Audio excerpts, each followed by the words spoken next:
Assalamu alaikum everyone. Welcome to my new lecture. Today we're going to start exercise 4.7. Let's start with the first question. We need to find the square root of the following by factorization. Here we have 16y square minus 56y plus 49. So let's try to solve this.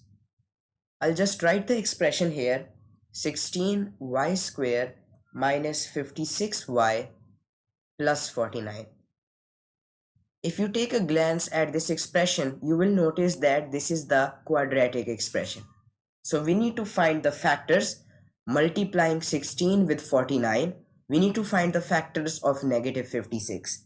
So that is negative 28 multiplied with negative 28. So instead of negative 56y, we will write 16y square minus 28y subtracted from 28y again and added with 49 at the end. Now we have two pairs. So we're going to take the common between these two, that is 4y. So I can write 4y minus 7 and then taking 7 common here and then writing here 4y minus 7. So now the first term will be 4y minus 7 and the second term will also be 4y minus 7. Now both of these terms are the same, so we can just write 4y minus 7 whole square. So this will be our final answer for question number 1. Now let's move on to the second question. 25a power 4 minus 30a cube plus 9a square. Now first, this is also a quadratic expression, but we need to find the common between these three terms. And the least powered term is a square. So we're going to take a square as a common value. I'll show you how it is done. So we're going to write the expression as it is first, which is 25a power 4 minus 30a cube plus 9a square. Now what is the common between these three terms? We can see that a is common. But another thing that is common is a square. Why? Because it has the least powered term. So we are going to choose a square as our common value. So I can write a square, then parenthesis 25a square minus 30a plus 9. After writing that, we can just write a square and then inside we're going to simplify this quadratic expression. So we're going to find the factors of negative 30, which are negative 15 and negative 15. So I can just simply write 25a square minus 15a minus 15a and added with 9 at the end. Now we have two pairs. So what we can do is we're going to find the common between these both. So in the first, the common is 5a, and then inside we can write 5a minus 3. After that, we can take negative 3 as a common in the second and write 5a minus 3. Okay, after writing this, a square will be just as the same. We will take as our first factor 5a minus 3 and the second again as 5a minus 3. Okay, now 5a minus 3 and 5a minus 3, both of them are the same. So we can just write a square and 5a minus 3 whole square. But both of these are squares and they are being multiplied. So we're going to take the square root of both.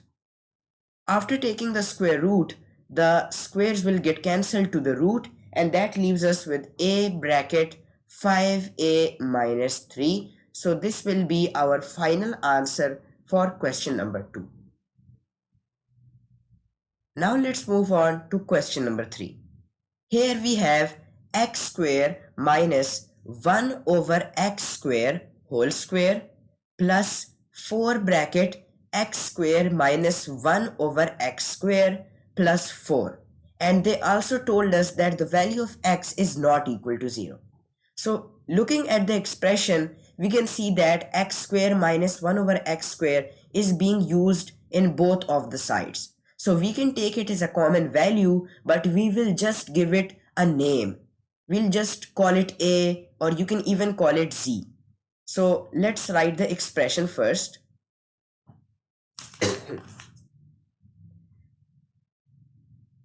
I'll write the expression here. It is x square minus 1 over x square whole square, and then it is being added with 4 bracket x square minus 1 over x square, and being added with 4 at the end.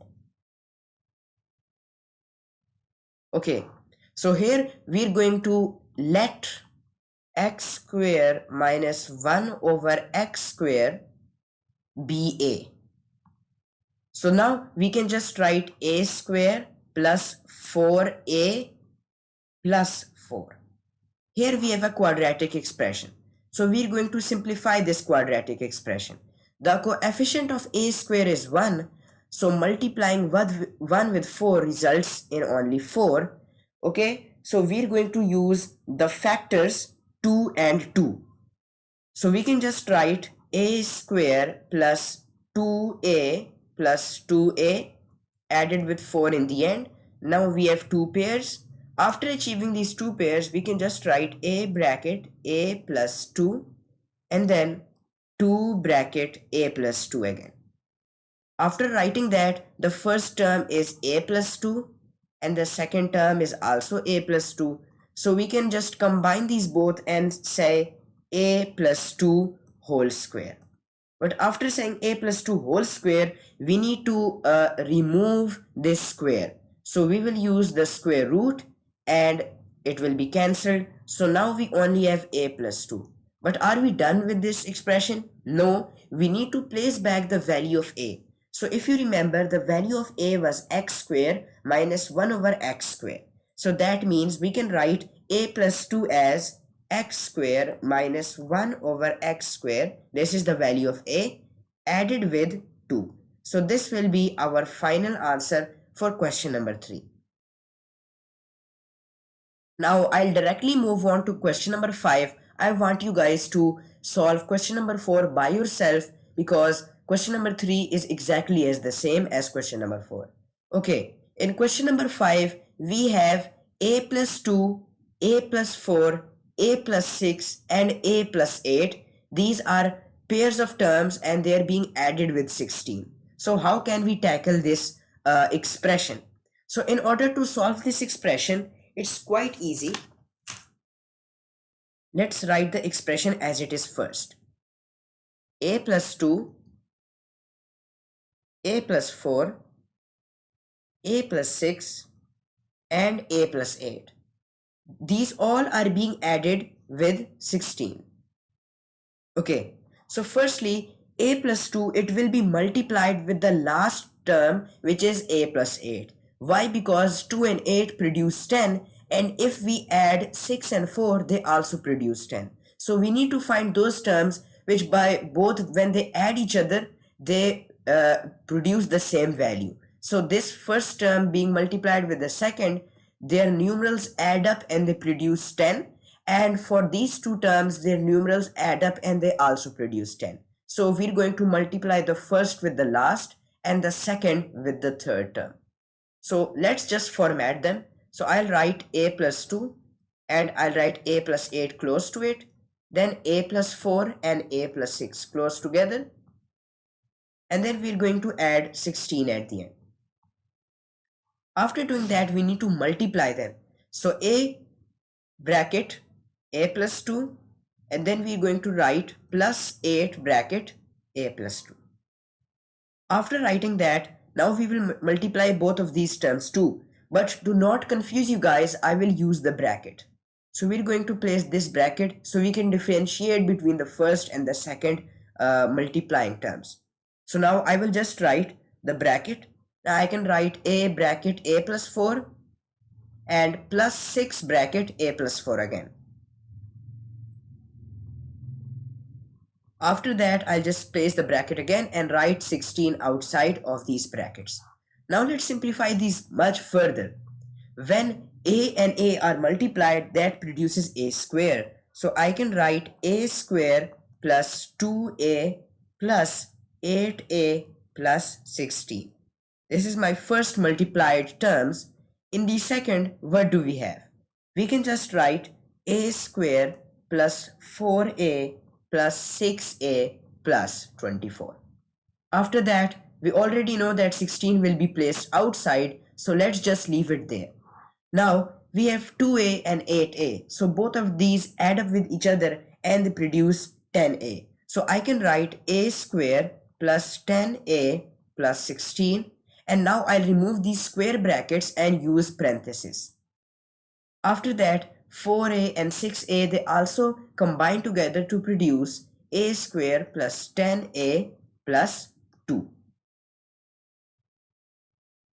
And then I can just simply write 16 at the end. Now, is there something that you guys see common between these two expressions? That is a square plus 10a here and a square plus 10a here. So we can call that x, or we can even call that y. So let a square plus 10a be equal to y.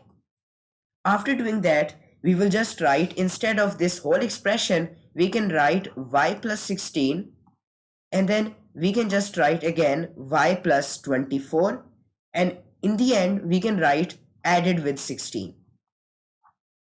After doing that, now these both terms are going to be multiplied with each other.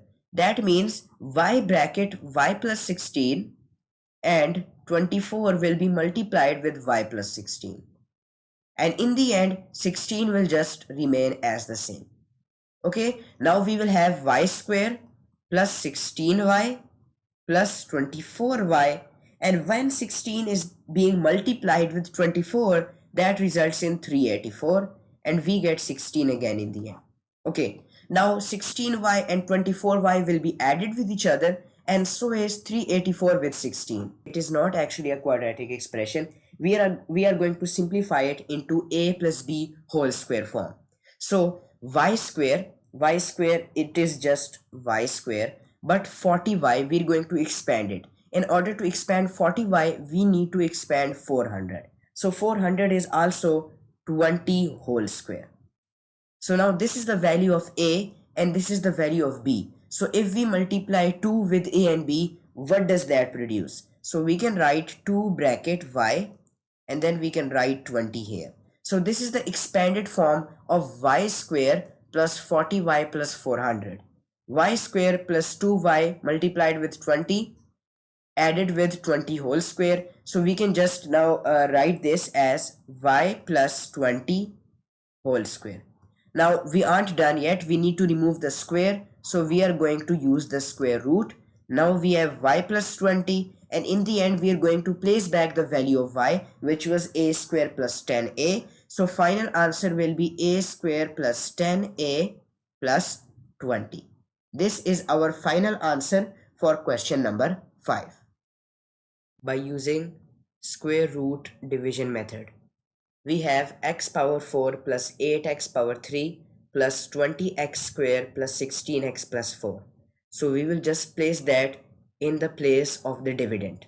After that, x power 4 will be divided, so that results in x square. So x square will also be placed in the quotient and in the place of the divisor. Now x square and x square multiply with each other and they produce x power 4. So that means x power 4 be placed here, so they both will cancel each other out and produce 0. After that, this x power 2 will be multiplied with 2. So that produces 2x power 2 that will be placed in the divisor position. And here we have 4x, so it will also be brought down. So 2x square plus 4x, 4x will also be placed in the quotient position. This whole thing will be multiplied with 4x. So 4 2s are 8x square. So these both cancel each other out. After that, we have 4x, so 4 4s are 16, so we will have 16x square. So plus 20x square minus 16x square, they both will cancel each other out and they result in 4x square. After that, we will bring down 16x and we will also bring down 4. When we bring both of these down, we have 4x square plus 16x plus 4. So this quotient will be multiplied with 2. So we have 2x square, then we will have 8x, and we will have 2 here, and 2 will also be placed in the quotient position. After that here we have the divisor, so this divisor will be divided by the whole dividend, and it will be multiplied with the quotient, which is 2. So 2 2s are 4, we have 4x square, and then 8 2s are 16, and 2 2s are 4. So the sign will be changed. If there is a positive value, then it will be converted to a negative value, and if we have a negative value, that will be converted to a positive value. Say, so they all cancel each other out, and the resultant is 0. So the quotient is our answer. This means that the square root is equal to x square plus 4x plus 2. Now let's move on to question number 7. Here we have x power 4 plus 10x cube plus 31x square plus 30x plus 9. So we are going to place that inside of the dividend. Then x power 4 will be divided. So here we have x square and x square again. It will be placed in the dividend and also in the quotient. So they both multiply with each other to produce x power 4, and they both get cancelled. So we will get 0. After that, this x square will be multiplied with 2, that results in 2x square, and then 10x cube, that will be divided with 2x square, that results in 5x. So 5x will also be placed in terms of the quotient. After that, we have this whole expression. It will be multiplied with 5x and then divided by 10x cube plus 31x square. The sign will be changed. So 10x cube and 10x cube get cancelled. That produces 0. 31x square and 25x square cancel each other out, and they produce 6x square. Now 30x will be dropped down, and 9 will also be dropped down. So that gives us 6x square plus 30x plus 9. After that, here we have x square plus 5x. So we are going to multiply both of these quotients with 2. That results in 2x square plus 10x. After that, we will take 6x square and divide it with 2x square. That results in only 3. So 3 will also be placed in terms of the divisor and in the quotient, just like here. After that, this whole expression will be multiplied with 3 and then divided by 6x square plus 30x plus 9. The sign will get changed. They all will cancel each other out, and the resultant is 0. So always our answer will be the quotient, that is the square root. So we can write x square plus 5x plus 3 is our final answer for the square root.